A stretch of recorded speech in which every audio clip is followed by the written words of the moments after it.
An anthropologist proposed a game to children of an African tribe. He put a basket of fruit near a tree and told the children that the first one to reach the fruit would win them all. When he told them to run, they all took each other's hands and ran together, then sat together enjoying the fruit. When asked why they ran like that, they said Ubuntu. How can one of us be happy if all the others are sad? Ubuntu is a philosophy of African tribes that can be summed up as I am because we are. Working with communities and schools to improve the lives of all children. Parents for Public Schools of Jackson. Welcome to Lunch Bunch.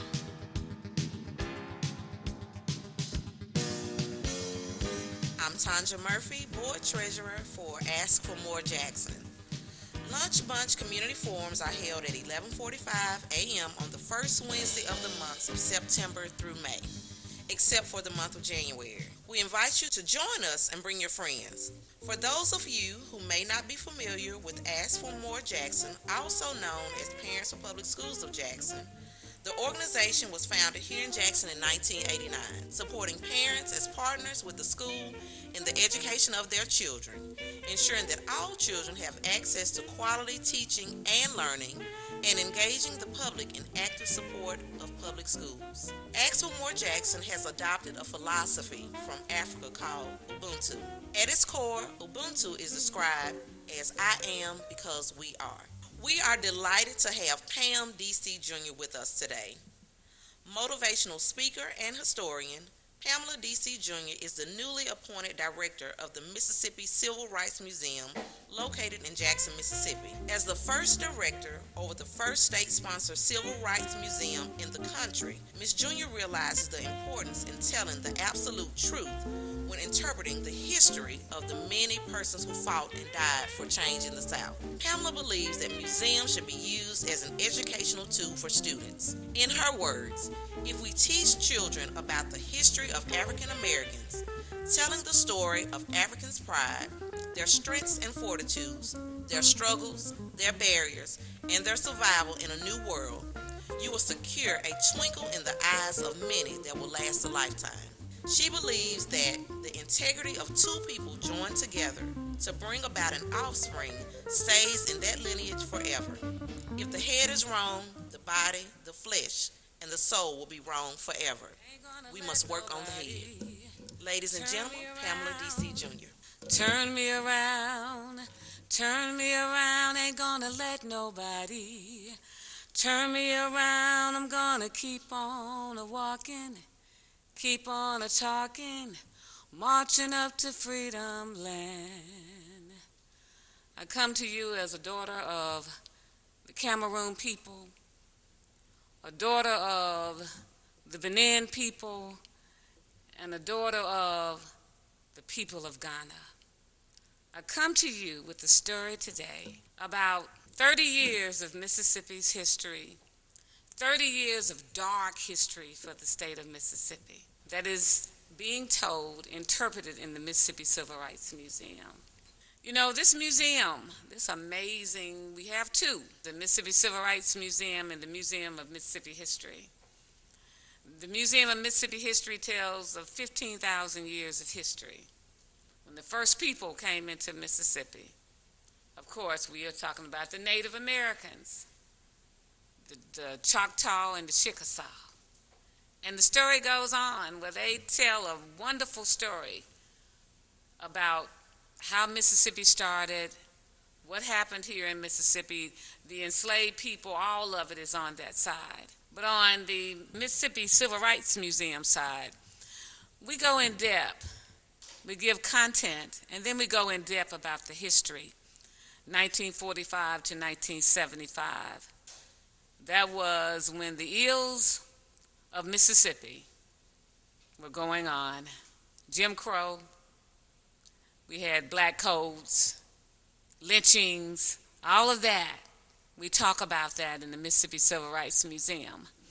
When you first walk into this museum, Mississippi Freedom Struggle is the first gallery. What you're going to get is content. We talk about that 12.5 million Africans who were kidnapped and brought across the Atlantic Ocean. That's kind of dear to me because I know those are my people. That's what I come from. And to think about all the trials and tribulations that these people went through in order for a little old me to be standing here is something. That's a feat. So what do I come from? I come from a strength. I come from an integrity that almost has been wiped out because people 30, 40, 60 days of the worst treatment that could ever happen to a people. But they kept strong and they came off of that ship. My grandmother's people in South Carolina and my grandfather's people in Hinds County via Natchez, Mississippi. And here I am. You go from there and we talk about the Civil War, we talk about the Emancipation Proclamation, and then we go into the Reconstruction era. We talk about Jefferson Davis's slaves. We talk about how they founded Mount Bayou, Mississippi. We go into that. We go into talking about the politicians because during the Reconstruction era, which was about 12 years, what happens is that black men are able to vote. White women aren't able to vote, nor black women. But black men and white men are able to vote. Now, during that period, a lot of things happened that wasn't good. Men were lynched. Black men were castrated. Black men coming from the military were killed because Reconstruction didn't last a long time. After that happened, we show you lynching monoliths. We have probably about 5 or 6 of the tallest columns that you can see in the museum. On those columns, it shows horror to a lot of people. A lot of people can't go into Gallery 2, which is called Mississippi Black and White. In that gallery, these lynching monoliths are something to see because they have the name of the person on there. They have what they were allegedly, what they were lynched for, and the date. I go to 1909, Willie Mack, Brandon, Mississippi. Mack family still lives in Brandon today. Their relative was walking down one side of the street and a young lady who was 15 whose dad owned the land that he sharecropped off of. And by the time Willie got home, it was allegedly that he had outraged this young woman. Outrage means rape. They moved Willie to Vicksburg, Mississippi, the police did. He stayed in Vicksburg for about 2 months before they brought him back to Brandon, where they took him up on a platform, and the minister whispered in his ear some words that he could take on to the other side, and he was lynched. This gentleman had 5 children and a wife. So what I look at when I see these lynching monoliths, what I see is that these are not just names. These are people who had family. These are people whose life just stopped. Of course, the lineage lives on. I haven't talked to any Macs yet, but they know that I talk about the story a lot. And then there are others that you'll never know their names, that are probably in the Pearl River or the Tallahatchie River. Their souls are still wavering because nobody found them. They're not at rest. These are the people and the ancestors that we talk about in Gallery 2. You come out to Gallery 3, which is called This Little Light of Mine. When you walk into This Little Light of Mine, it's a lot to take in because now you've gone through this dark tunnel in Gallery 2 and you want to come out. You want to breathe in Gallery 3. There's a place for you to sit down. You see illustrations done by Tracy Sugarman, who was a Jewish gentleman who wanted to follow the civil rights movement. He wanted to follow the movement in the Delta. He wanted to follow Fannie Lou Hamer. So you see these illustrations all around. Then you see wonderful quotes on the walls by people of the movement. And if you look way up, you see these photographs staring back down at you. You see people like Owen Brooks, who was a part of the Delta ministry. And I was talking the other day, and his granddaughter was in the audience. You never know. You see Medgar Evers. You even see Merle, who's still with us. You see a host of people that were a part of the movement on these walls. And not only that, you can sit there and you can look up. And then we have this beautiful sculpture that's entangled in these lights, which represents you, the many people that are around in Jackson, that are around in Mississippi. You know, I was just at Tougaloo, and I was telling the students about how, as a little girl at Mount Nebo Baptist Church in West Jackson, how I would have to come to BTU. And during BTU, they would give us these candles, and we'd walk in singing "This Little Light of Mine." See, I didn't understand what this little light of mine was. They were talking about my greatness. That's the light that they were talking about, because it was shining bright even as a little child. And a lot of people, when they sing that song, they don't understand how great that song is, because the movement folks sung that song, "This little light of mine, I'm going to let it shine, let it shine, let it shine, let it shine all over Mississippi. We're going to let our light shine, our greatness shine." And that's one of the songs you hear. The other one is "I Ain't Gonna Let Nobody Turn Us Around," because people were moving and fighting for a cause. You go to Gallery 4, it's called A Closed Society. And in A Closed Society, we talk about the veterans that came back home. Medgar, Charles Evers, Amzie Moore, the many people who came back with their uniforms on, and they weren't able to register to vote. With your uniform on, which means that you fought for this America, and you can't register to vote. Now, Medgar and Charles and others, they called them on it. They went to the Decatur County Courthouse, went in with their uniforms on, and were told, "You can't register here. Who do you think you are?" They left, but they came back with rifles, guns. And somewhere in the midst, somebody said, "Y'all know this ain't what we're supposed to do. We shouldn't be doing this like this, because if we get killed, what happens afterwards?" So they collectively decided, we'll get into businesses for ourselves, we'll go to college. We know that Medgar went and Charles went to Alcorn. Medgar did very well. He played football, track. We know he met Murley there. He walked up with her one day. He had his cleats on from playing football, and walked up to her and told her, "One day you're going to be my wife." She said it's scared her to death, because her mom and her grandmother had already told her about these men in uniform going to school.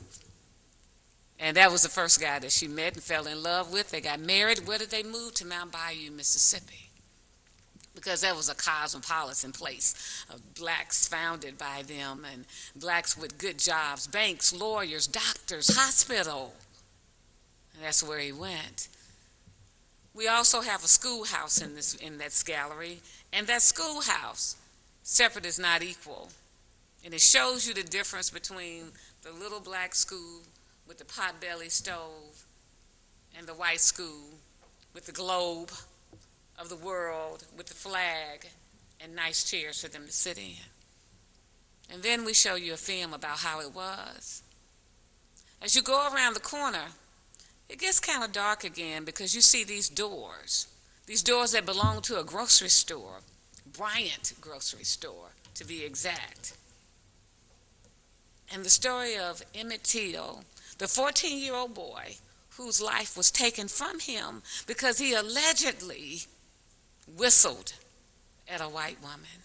You know, I've read a lot about the story of Emmett. Now it's coming out that he didn't whistle, that he possibly put the money in her hands. And we know how things were back then, that you couldn't do that you couldn't make that particular gesture. Other children were looking at him through the window of the store, because it was just he and her in that store at that particular time. And he met his demise that night. You know, I talked to somebody recently, and at this particular time, Roy Bryant wasn't dead. This gentleman had walked up to him off of 49, the interstate. He's been dead now for about 12, 13 years. But this gentleman was telling me the story as I was at the University of Mississippi, and he said, "You know, I met Roy." I was like, "Really?" He was like, "Yeah." And he was selling watermelons on the side of the road. And I got out and started taking photographs of him. He kind of shied away from that. But what he did was he asked, "Can I come across the street?" And he said, "Yeah, come on." He said, "I don't want you to take a photograph of me because I'm legally blind and I don't have any business driving." He said, "Why did you do it?" He said we had to do it. You had to assassinate a 14-year-old boy. We had to do it. For the state of Mississippi, this was something we had to do. That kind of resonates with me, basically because I have sons. And I think about that a life was wiped away. His mother was left nothing. But she did the best thing that she knew how to, because now we're still talking about Emmett Till. We're realizing now that he wasn't a man. We see him differently, that he was a 14-year-old boy who loved his mother to death. After you get out of that gallery 4, you go into gallery 5. You always go back into gallery 3 because, again, as I said, you need to breathe. And gallery 5 is a trim in the iceberg, and that was penned by Bob Moses, who said Mississippi was like a trim in the iceberg. If we could shake Mississippi, we could shake the nation. The best example you could have was Mississippi. All these lights, all these folks came into the state. They went to jail. They came in through train, through bus, through airplane, dressed to the nines, ready to go to war. And they went into these different places. They were charged with breach of peace. We have a jail cell in there where you can actually go in and sit and listen to oral histories from people who went to jail. You know, Hollis Watkins went to jail. Jimmy Travis went to jail. June Johnson went to jail. Fannie Lou Hamer went to jail. Joan Trumpow Mulholland went to jail. They didn't stay 2 days. A lot of times they were moved from Jackson jail to Parchman. When John Lewis and I went through the museum, we got to Gallery 5, and all of a sudden he just started crying. Because he remembered his friends, his colleagues, his comrades who worked along, and he could name everybody at his age. That was not only amazing for him, but it was phenomenal for me. As you go in Gallery 6, you see this beautiful lady standing. My hero, Fannie Lou Hamer. Fannie Lou Hamer was one of the baddest women, next to somebody like Harriet Tubman and Sojourner Truth, that you'd ever want to meet. Fannie was thrown off the Marlowe plantation because she wanted to vote. She didn't care that, okay, we ain't going to have nowhere to stay. We'll find somewhere. Fannie Lou Hamer helped women in Ruleville, Mississippi. She was able to get money where she could teach single mothers how to sew so they could work at the factory. There was a daycare that she had. People needed money. They'd come to Fannie Lou, and Fannie didn't have any money, but she gave them what she had. That word, that phrase that she says, I'm sick and tired of being sick and tired. The most important black woman during that time with the Mississippi Freedom Democratic Party in New Jersey, to be able to get up amongst the whole nation. And the President of the United States said, oh, no, we can't have this black woman on TV during this time.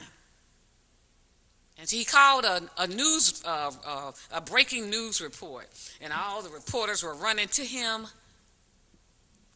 But then that black woman was speaking, and they were able to show it later on that evening. And everybody wanted to see Fannie Lou Hamer, who had a beautiful voice, who died at 59 from helping people, but she didn't have health care insurance. Then you go to Gallery 7. It's called Black Empowerment. And in Black Empowerment, you see all these people because they're saying, okay, we're ready to fight. We're whatever we need to do, we're ready. Willie Ricks, who started the phrase, Black Power. He calls himself Mukasa Dada now. His friend was Stokely Carmichael. See, we all think that Stokely was the one that coined the phrase, but no, it was Willie Ricks who said, if we bring people together, just think how amazing economically, how amazing we can work together. With the March Against Fear, his friend Stokely Carmichael got up on the back of a truck, and he started chanting the phrase, Black Power, Black Power. And the media was there, so it wasn't Stokely, but it was Willie Ricks who started that. And Willie's still alive, y'all. And he is still fighting and ready for the cause in Georgia. You go to Gallery 8. This gallery was a gallery that I came upon when I started March 1st of 2017. And in this gallery, the name of it is called Where Do We Go From Here? And I've used it as a mantle for me because it was important for me to make sure that students knew that the struggle is not over. You know, I go back to after the enslaved were freed, and they were asking the question, where do we go from here?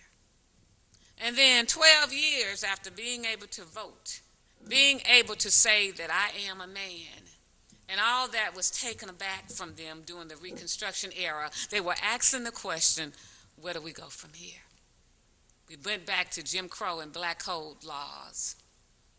And then after World War II, and they're coming home to vote, and they're being asked that same question. And they're saying, where do we go from here?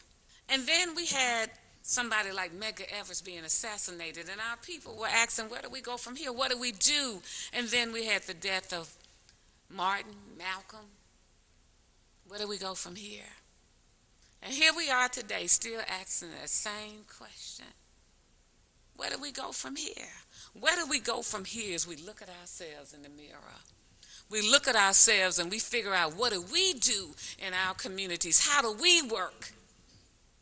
We can't get lazy now, people. We have to do the work. Our communities need cleaning up. People are being killed daily. What are we doing?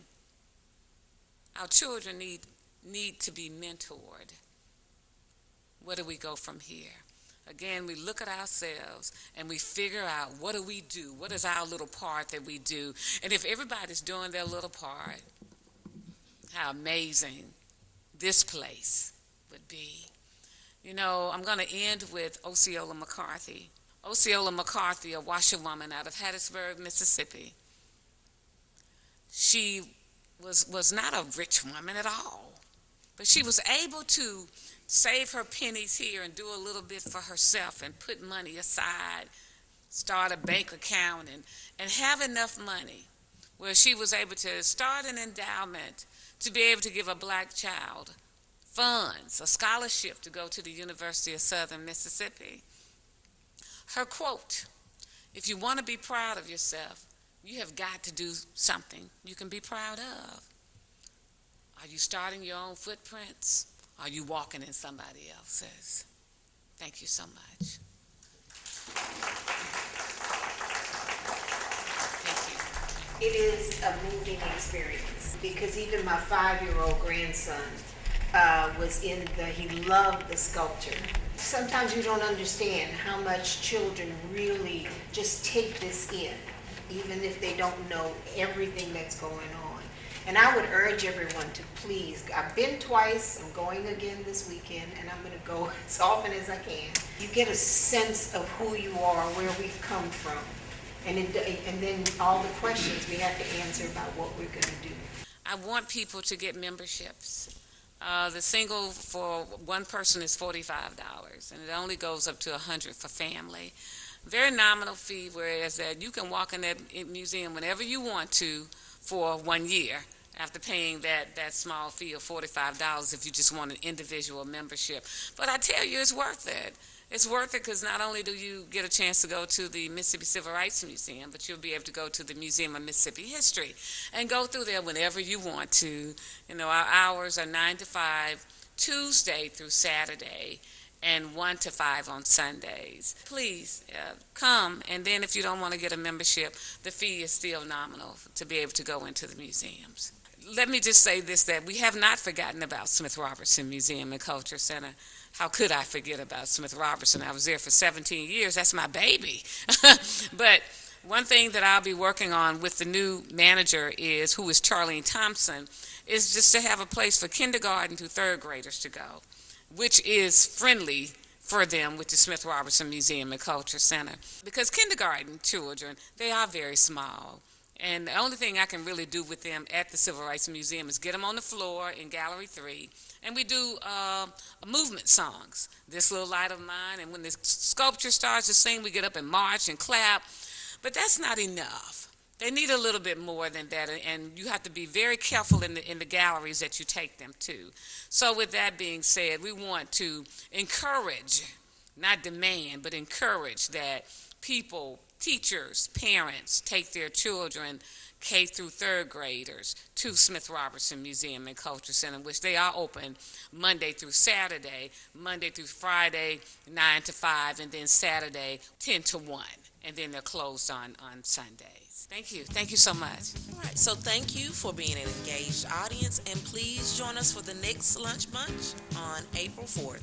Until then, please follow us on Facebook and Twitter, and check out our website for updates on the good news coming out of our schools and community. Remember, we're working together to improve the lives of all children.